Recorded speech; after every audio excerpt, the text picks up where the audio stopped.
welcome back to Daily Wrap. It's time for Yay or Nay. Let's hear from Donald Trump, control room, because we haven't heard from him today at all. Yes. Mr. Trump. Yes. Are you Batman? I am Batman. And that was Mr. Trump over the weekend telling 9-year-old William Bowman that he is Batman.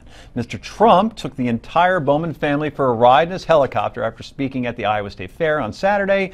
I mean, he has a private plane, a helicopter, a tower, tons of money. Is Donald Trump Batman? And if he is Batman, is he Val Kilmer Batman? Oh, there he is. Look at that. Ooh. Oh, I could be Robin. I knew you were the Joker. I am the Joker. I'm so much more better looking than Chris O'Donnell. Green hair there.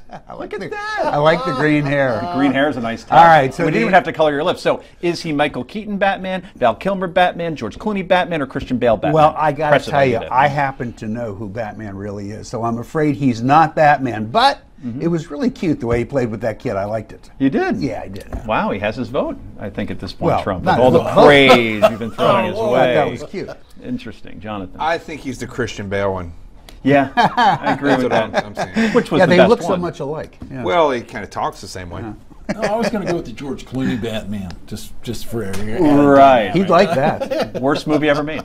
Worst movie ever Right made. up there. Yeah, and by the way, if you just come back on me for a second, I compared more than anybody besides Jim Carrey, already then, who played, is in one of the three of those ones, yes. to Michael Keaton.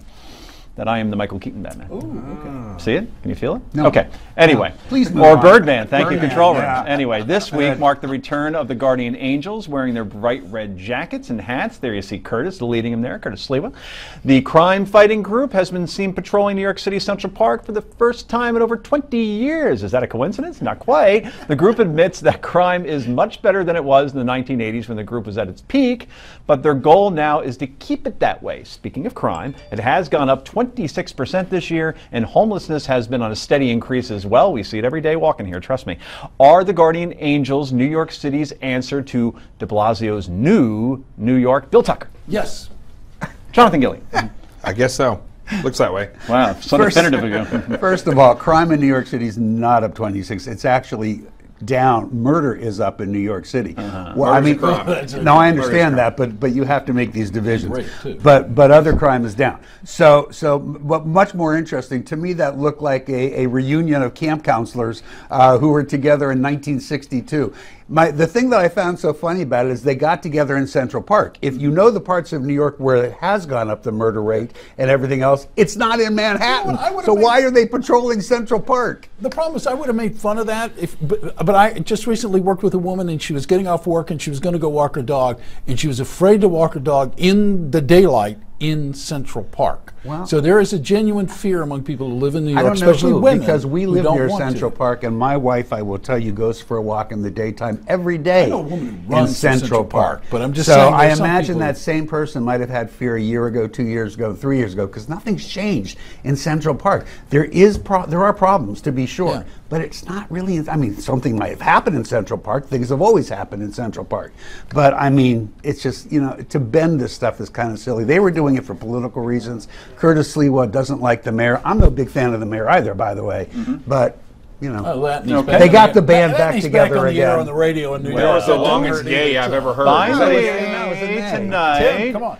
third-string quarterback Tim Tebow returned to football Sunday in a Get him, preseason Tim. game against the Indianapolis Colts in Philadelphia. The game did not go very well. Well, it kind of did for the former football phenom. He completed half of his passes for 69 yards, okay, but did manage to end it on a high note by scoring a touchdown late. Take a look. On the watch, starters ought to be in half the game. Pressure's going in. Touchdown. And that highlight has been everywhere today. Is this the most overreported, meaningless preseason football touchdown by a third-string quarterback in history, Rick Unger? No, what the negativity in this is crazy. Obama's got special meetings. This guy just getting too much coverage. He was great. What do you mean he had a bad game? He completed half of his passes and scored a touchdown. First time back in the NFL. Way to go, Tim Probably Tebow. make the team. John, quickly. Okay, very good. The Tebow. I second that. I'm with John. Okay, all doing the Tebow. Very good. That's all for tonight. I'm Joe Concha. Tim Tebow fan will not be drafting in my fantasy league. On behalf of Rick Under and the rest of the panel, thank you for joining us tonight. Steve Malsberg, that's next.